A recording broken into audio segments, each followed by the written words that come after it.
Tiako mampilaza amintsika vahoaka Nosy Be tsy ankanavaka.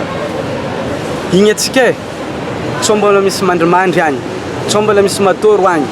Aleotsika hiara-dalagna, aleotsika hifanome tagnana amin'ny mpitondra fagnavaozana zao. Tsy azovy izy fa colonel Mikael zegny.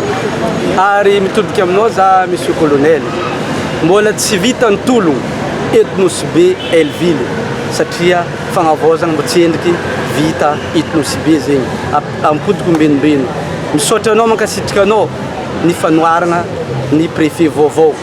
Velombolo zay avoaka Nosy Be Ray Manontolo ankasitrana feno anao.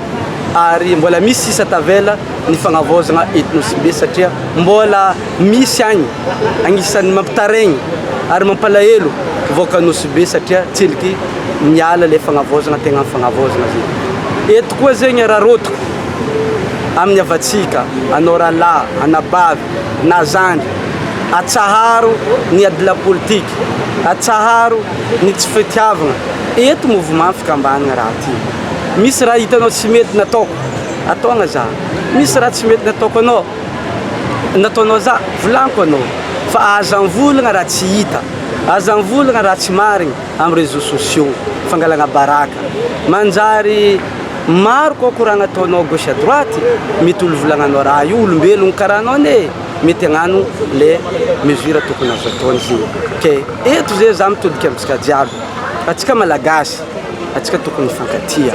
Koa misy raha tsy mety, fampikahia, mifagnatogna, fa Nosy Be tintsika jiaby.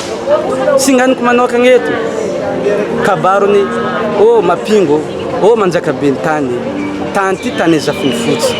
Za mikoragna eto zay zanaka Nosy Be koragna koeto zegny. Tsy tokony misy koragna maro kabaron-draha jiaby zegny. Ke atodika amintsika jiaby koragna volagna zegny, koa fa mikoragna raha tsika maheza magnambara volagna tokony azo volagny fa tsy tsara tsika hiady amin'ny tanànatsika ty.